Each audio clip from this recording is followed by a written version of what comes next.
Bismillahirrahmanirrahim. Alhamdulillahirabbil alamin. Wassalatu wassalamu ala sayyidina Muhammadin asyrafil mursalin wa ala alihi wa sahbihi ajma'in. Subhanaka la ilma lana illa ma 'allamtana innaka antal alimul hakim. Wa tub 'alaina innaka antat tawwabur rahim wa taqabbal minna innaka antas samiul 'alim. Qala rabbi shrah li sadri wa yassir li amri wa hlul 'uqdatam min lisani yafqahu qawli. Nawaitu ta'alluma wa ta'lim wal ifadata wal istifada wa tamassuk ala kitabillah wa sunnati rasulih wa du'a ila al-huda wa dalala ala al-khair ibtigha'a mardatihi wa qurbihi wa thawabihi subhanahu wa ta'ala. Qala al-musannif rahimallahu ta'ala wa nafa'ana bihi wa bi 'ulumihi wa amadana bi asrarihi fid dharain amin. Kita lanjutkan membaca kitab Nasaihul Ibad yang dikarang oleh Syekh Nawawi bin Umar Al-Jawi Al-Bantani Al-Indonesi. Kita masih berada di bab yang ketiga dan sekarang kita sudah sampai kepada makalah yang ke-48.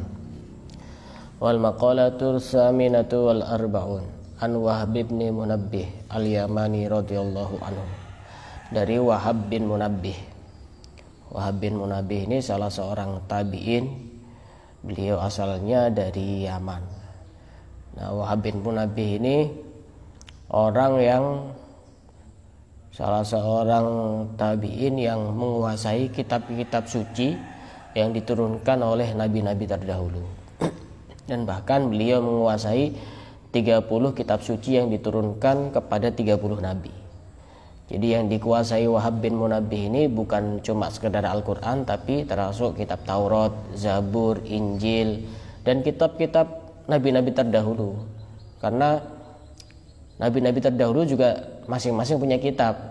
Cuma yang wajib kita ketahui kan cuma ada berapa? Ada 4 kan ya. Taurat kitabnya siapa? Nabi Musa. Injil kitabnya siapa? Nabi Isa. Nabi Daud, Zabur. Al-Quran Nabi Muhammad. Dan Syekh Wahab bin Munabbih ini Al-Yamani ini menguasai 30 kitab suci yang diturunkan kepada 30 nabi.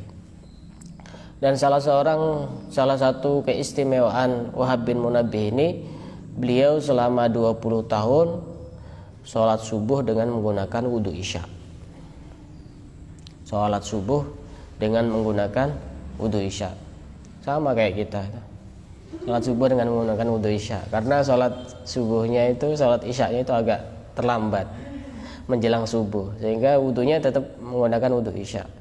Tapi kalau Wahab bin Munabbih ini, ya sholat isya di awal waktu sampai subuh, tidak wudhu. Itu artinya apa?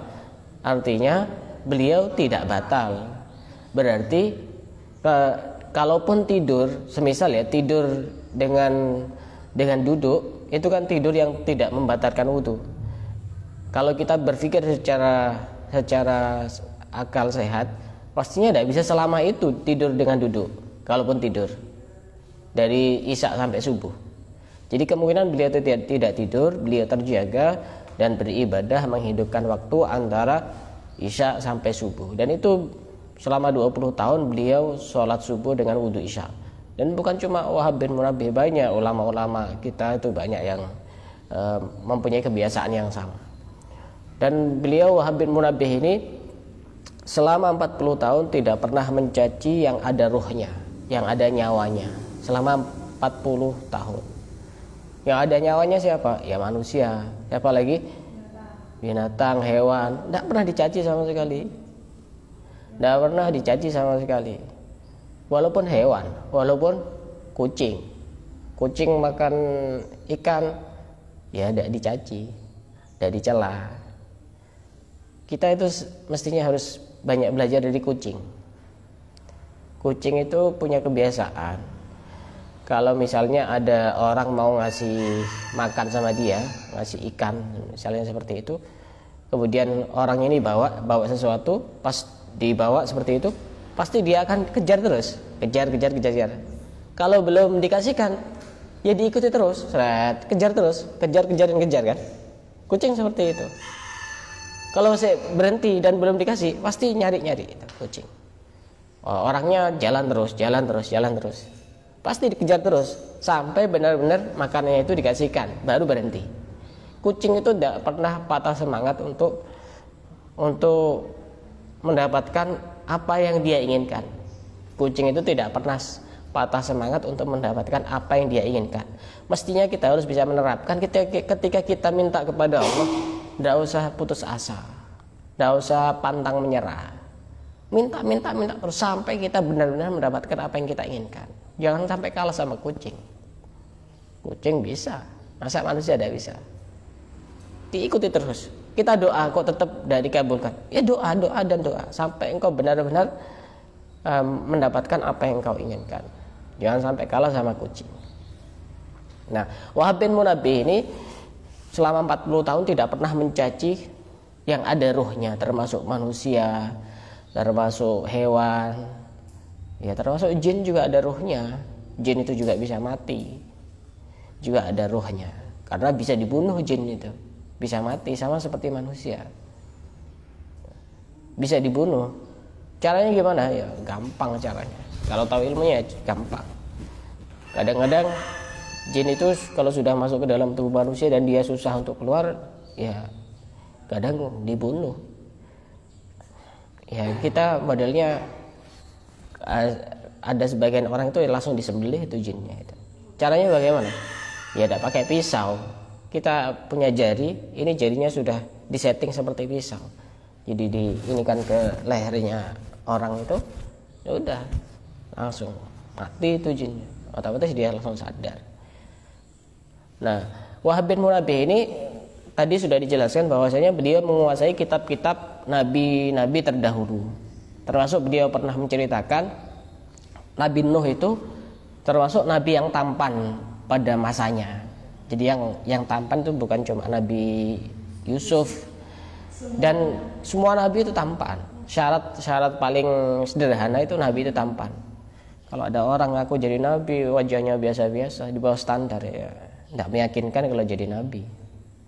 Nabi itu pasti tampan, tidak ada nabi yang tidak tampan itu. Jadi memang kadang-kadang penampilan itu menjadi salah satu sarana untuk meyakinkan seseorang. Orang penampilannya itu biasa, untuk ngajak orang ini juga kurang punya wibawa.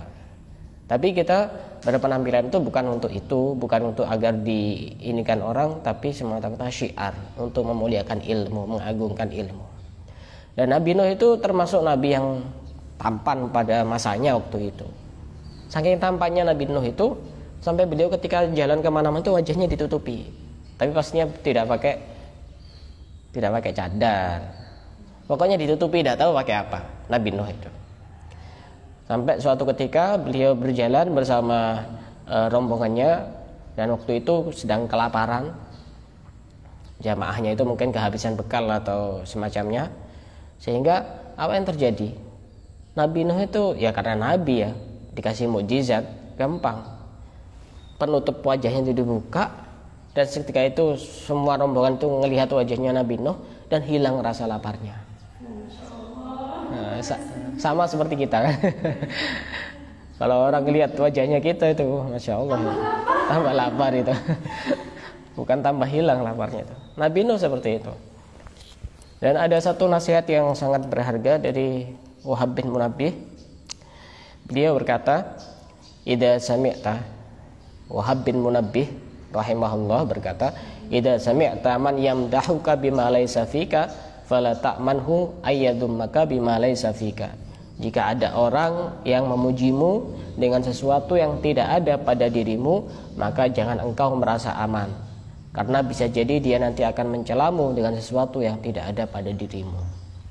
Itu pesan yang sangat berharga dari Wahab bin Munabbih. Kita tidak usah senang dipuji orang. Semisal contohnya, Masya Allah si fulan ini orang istiqomah, kalau malam tuh tidak pernah tidur, rajin tahajud itu. Langsung kayak ada sayapnya. Mau terbang, senang. Padahal tidak ada pada diri kita. Hati-hati sama orang kayak itu.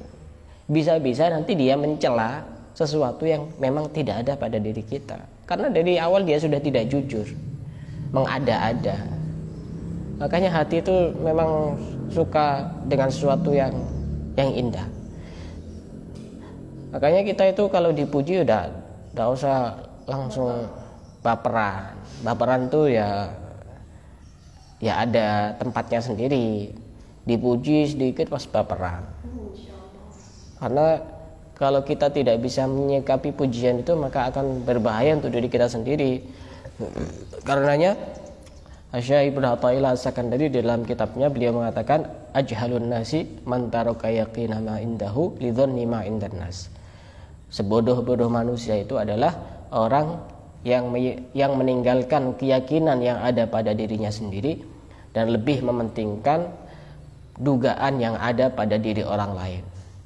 Yang lebih tahu diri kita ya kita sendiri. Orang lain kan hanya mengira-ngira dan menduga-duga. Oh, ini si fulan ini orangnya baik. Tapi baik apa tidak? Yang lebih tahu adalah diri kita sendiri. Yang lebih yakin adalah diri kita sendiri. Nah, kita mestinya lebih mementingkan keyakinan dibanding dugaan orang lain. Kalau ada orang lebih mementingkan dugaan orang lain dibanding keyakinan yang ada pada dirinya sendiri, kata Asy-Syaikh Ibnu Athaillah As-Sakandari, maka dia termasuk ajhalun nas, orang yang paling bodoh. Kita akan lanjutkan di sini dari kitab Nasha'ihul Ibad. Wahb bin Munabbih, dari Wahab bin Munabbih al-Yamani radhiyallahu anhu. Maktubun fit Taurati. Nah, beliau menjelaskan kitab Taurat. Padahal beliau umatnya siapa? Nabi Muhammad. Beliau sangat menguasai kitab-kitab nabi-nabi terdahulu. Maktubun fit Taurat, tertulis di dalam kitab Taurat. Al-harisu faqirun wa in kana malikud dunya.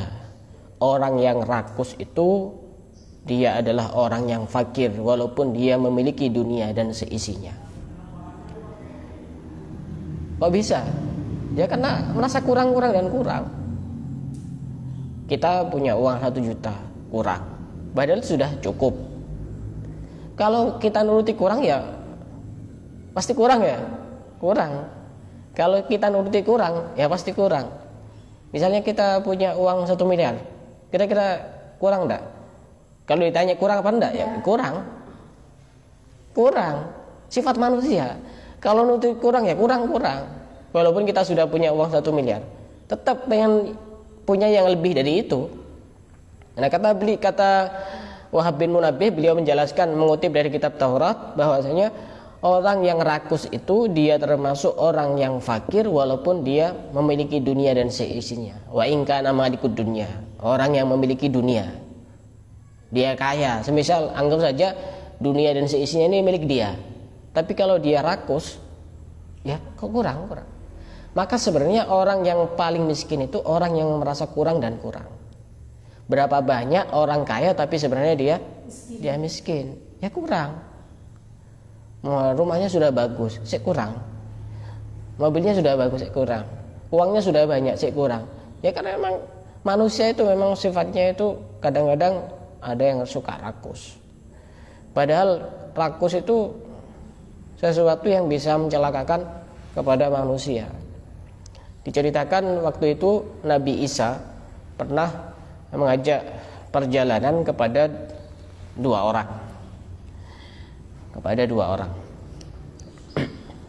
Akhirnya apa?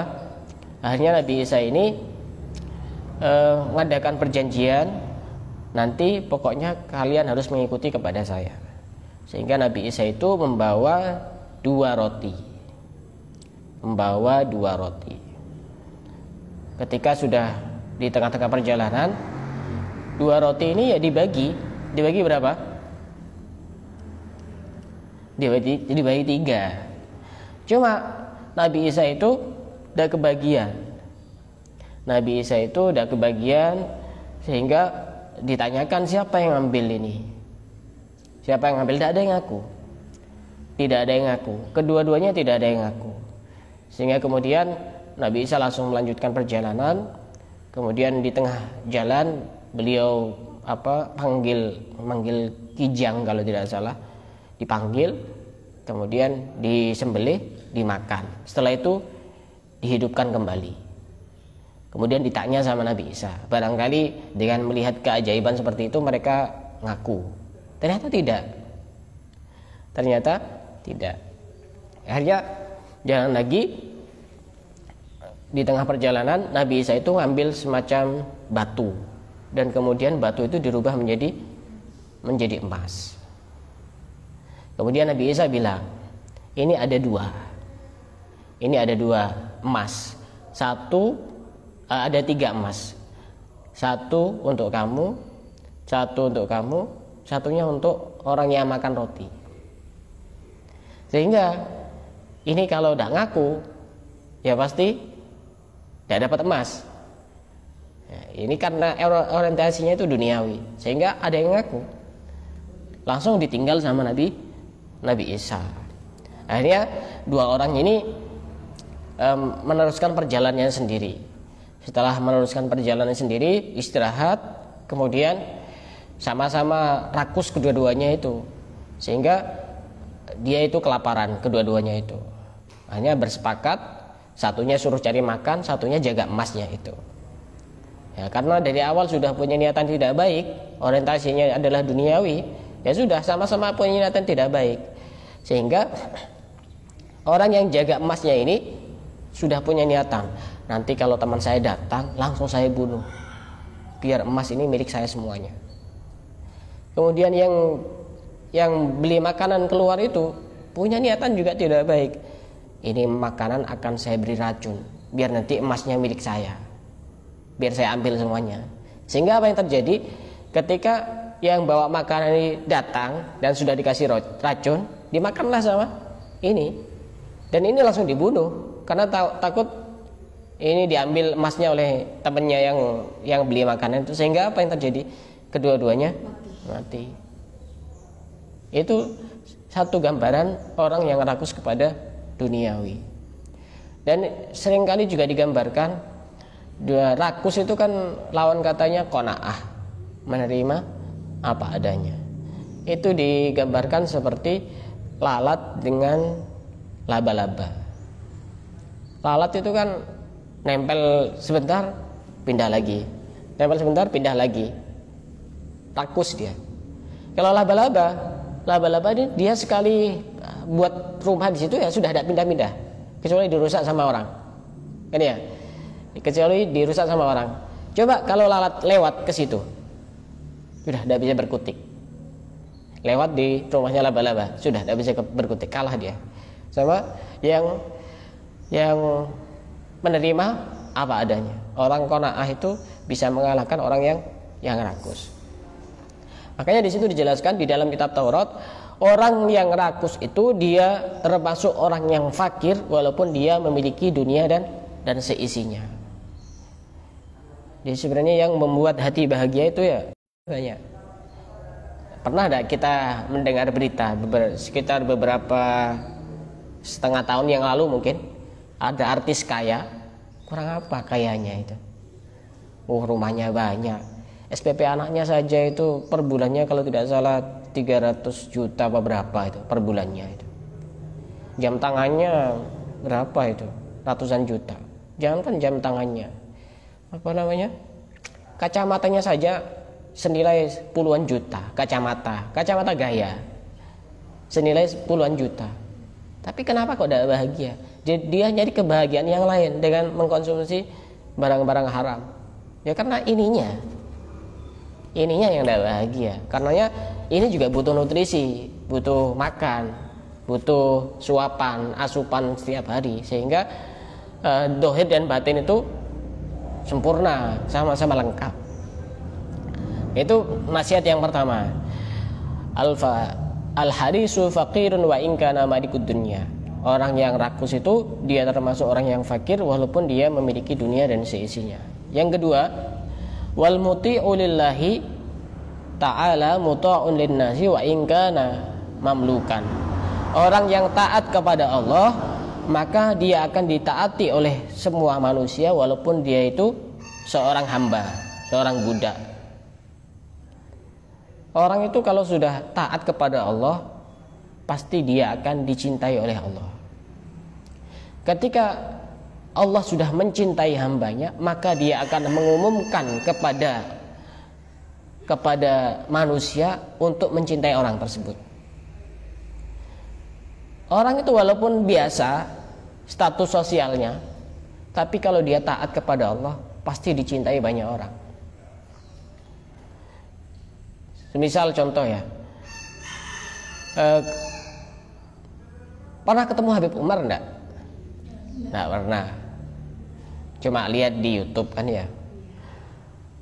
bisa cinta? Bisa. Kenapa? Karena ketika Allah itu sudah cinta kepada hambanya, maka Allah juga akan mengumumkan melalui malaikat untuk semua orang mencintai kepada dia. Sehingga banyak orang yang taat kepada dia walaupun dia orang biasa. Ya anggap saja semisal ada orang budak gitu, budak atau hamba sahaya. Kalau dia taat kepada Allah, maka dia akan ditaati oleh semua manusia. Akan ditaati oleh semua manusia. Apa rahasianya? Rahasianya cinta. Cinta kepada Allah dan cinta kepada Rasulullah. Sahabat Bilal itu budak, budak sahaya, hamba sahaya. Kenapa menjadi mulia? Sebab cinta kepada manusia mulia Nabi Muhammad. Karena ini cinta itu penting. Orang yang asalnya budak bisa menjadi raja. Orang yang asalnya budak bisa menjadi raja. Di sini disebutkan bahwasanya orang yang taat kepada Allah maka dia akan ditaati oleh semua manusia walaupun dia budak.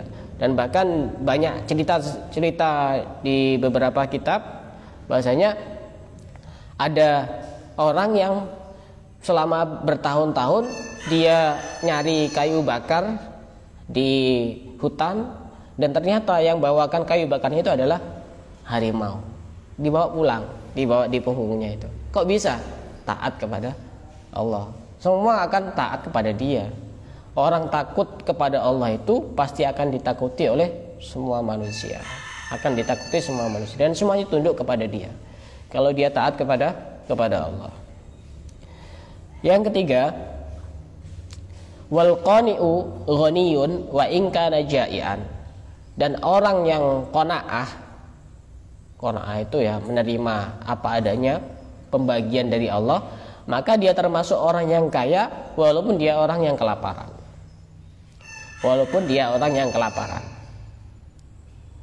Orang qanaah itu ya nanti dia akan terhindar dari beberapa sifat yang berbahaya. Salah satunya apa? Iri.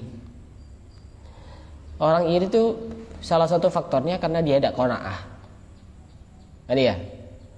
Misal ada tetangganya, ada temennya punya uang banyak, dia punya cuma 1 juta, temennya punya 100 juta. Kalau tidak qanaah dia bisa iri dan bisa melakukan segala cara untuk memenuhi kebutuhannya. Karenanya sifat qanaah ini juga penting. Orang itu kalau qanaah maka dia termasuk orang yang kaya walaupun dia kelaparan. Di sini diceritakan bahwasanya ada seorang perempuan tawanan perang dari daerah-daerah orang kafir dan berjalan sampai berkilo-kilometer, dia tidak makan apapun.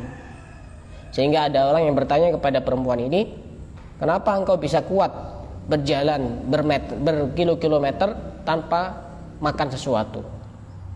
Kemudian perempuan ini menjawab, ketika aku lapar maka aku membaca Qul huwallahu ahad 3 kali, kemudian aku kenyang. Ini disebabkan karena apa? Hatinya menerima apapun pemberian dari Allah. Tapi jangan coba-coba kalau belum profesional. Kelaparan masuk baca Qul huwallahu ahad 3 kali. Ini levelnya masih level-level biasa kita ini. Nah, kalau mereka orang-orang yang benar-benar dekat dengan Allah, mereka benar-benar memahami bahwa apapun pemberian Allah itu adalah yang terbaik untuk hamba-hambanya. Jadi sebenarnya orang itu kalau tidak qanaah itu dia seakan-akan ngatur-ngatur Allah. Misalnya ada si fulan dikasih rumah seperti ini, si fulan dikasih rumah seperti itu. Kemudian dia hartanya sekian, 1 juta, yang ini hartanya 100 juta. Kemudian dia ada qanaah. Berarti dia seakan-akan ngatur-ngatur Allah. Ya Allah, mestinya saya yang dapat seperti ini, bukan dia. Nah, yang lebih tahu itu Allah apa kamu? Kan begitu. Orang tidak qanaah itu seakan-akan ngatur-ngatur Allah. Dia lebih paham bahwasanya saya itu dapat sekian, dia dapat sekian. Saya dapat rumah seperti ini, dia dapat rumah seperti itu. Allah itu sudah tahu. Makanya mindsetnya dia, pemikirannya dia itu, ya pokoknya menurut dia baik, ya sudah itu baik. Padahal belum tentu. Bisa jadi yang menurut dia itu baik, tidak baik menurut Allah. Dan sebaliknya, bisa jadi yang menurut dia tidak baik adalah baik menurut menurut Allah. Itu 3 nasihat yang begitu sangat penting, yang begitu sangat berharga dari Wahab bin Munabbih. Beliau mengutip di dalam kitab Taurat bahwasanya yang pertama, al-harisu faqirun wa in kana malikud dunya. Orang yang rakus itu adalah orang yang fakir walaupun dia memiliki dunia dan seisinya. Yang kedua, wal muti'u lillahi ta'ala muta'an linnasi wa in kana mamlukan. Orang yang taat kepada Allah, dia akan ditaati oleh seluruh manusia walaupun dia termasuk orang hamba sahaya. Wal qani'u ghaniyun wa in kana ja'ian. Dan orang yang qanaah, menerima apa adanya, dia termasuk orang yang kaya walaupun dia termasuk orang yang kelaparan. Ini 3 nasihat penting yang perlu untuk kita renungkan, yang perlu untuk kita pahami dan kita amalkan sehingga hidup kita itu menjadi hidup yang bahagia di dunia juga bahagia di akhirat. Dari sini ada yang mau tanya, silahkan.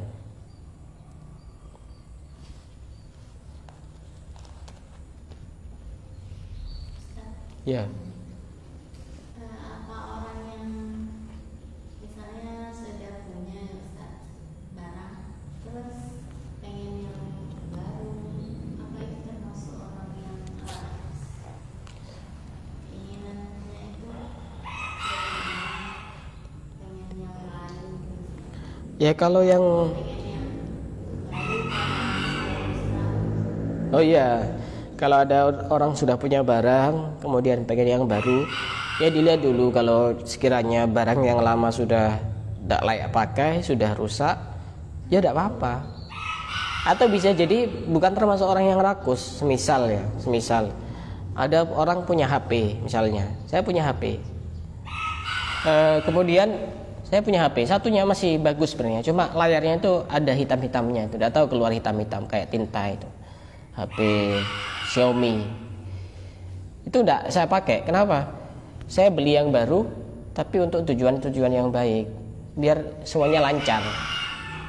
Layar saya di HP yang lama itu masih ada dan masih bisa dipakai, semuanya masih fungsi, masih normal. Tapi saya beli yang baru untuk hal-hal yang baik, biar ini semuanya lancar. Jadi live streamingnya lancar, dilihat orang juga enak. Ya tidak apa-apa, tergantung tujuannya. Ada banyak pelajaran berharga. Habib Alwi bin Abdul Walid Idrus itu tahun kemarin itu beliau datang ke Indonesia sama keluarganya. Ini yang cerita ini putarnya Kiai Sufyan, Ramai Sufyan, yang kapan hari nginep di sini, istirahat di sini.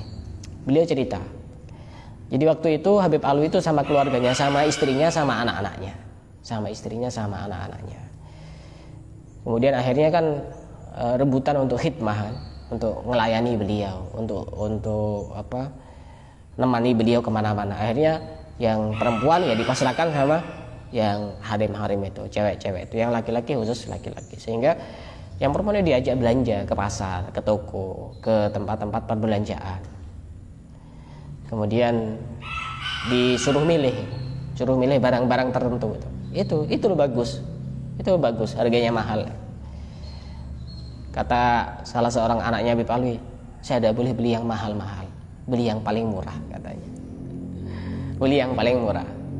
Kemudian istrinya beliau ditanya oleh yang menemani beliau belanja itu, dibelikan tas. Itu tas bagus. Istilahnya kalau anak sekarang branded ya. Bagus. Apa jawabannya beliau itu? Saya sudah punya, tidak usah. Ini menggambarkan betapa sifat qanaah itu benar-benar ada pada diri mereka, lahir dan batin, bukan cuma teori. Saya sudah punya. Kalau kita, alhamdulillah, kasih lagi. Tidak usah mikir panjang. Sekalian yang paling mahal di toko itu kalau perlu. Karena itu didikan orang-orang soleh itu seperti itu. Ya tergantung tadi itu, jawabnya tergantung keperluan dan tergantung tujuan. Tapi kalau untuk gaya, ya itu tanda orang hendak qanaah itu namanya. Kalau untuk gaya, untuk fashion. Tapi kalau untuk dakwah, untuk hal-hal yang baik, tidak apa-apa. Contoh, jangan gampang suudzon sama ustadz mubalik kiai yang mobilnya bagus-bagus. Ada misal salah seorang mubalik misalnya, mobilnya Alphard misalnya, itu harganya kan 1 M lebih. Itu kok kayaknya gila dunia itu. Bukan kayak gitu. Dai, pendakwah itu istirahatnya jarang. Di rumah itu jarang istirahat. Banyak tamu. Sehingga istirahatnya di jalan. Nah, untuk istirahat biar enak itu gimana? Ya mobilnya yang bagus. Fasilitasnya karena memang lengkap. Saya kan pengen menceritakan guru saya sendiri, kiai saya sendiri. Itu beliau itu istirahatnya cuma sebentar. Karena tiap hari ada tamu. Dan beliau ngarang punya banyak karangan kitab, baik berbahasa Arab maupun berbahasa Indonesia. Itu beliau ngarangnya waktu di mobil, waktu mau berangkat pengajian atau pulang pengajian, beliau bawa santri suruh ketik. Itu karena di rumah banyak tamu. Tidur ya cuma sebentar. Makanya dunia apa tidak dunia itu tergantung tujuannya. Bisa jadi orang itu pengen kaya, tapi karena tujuannya ingin bantu orang, dia bukan termasuk orang yang rakus. Tergantung tujuannya sendiri. Gitu. Ada lagi? Jadi untuk sekarang saya punya program, langsung saya tutup aja biar dalam. Wallahu a'lam bishawab.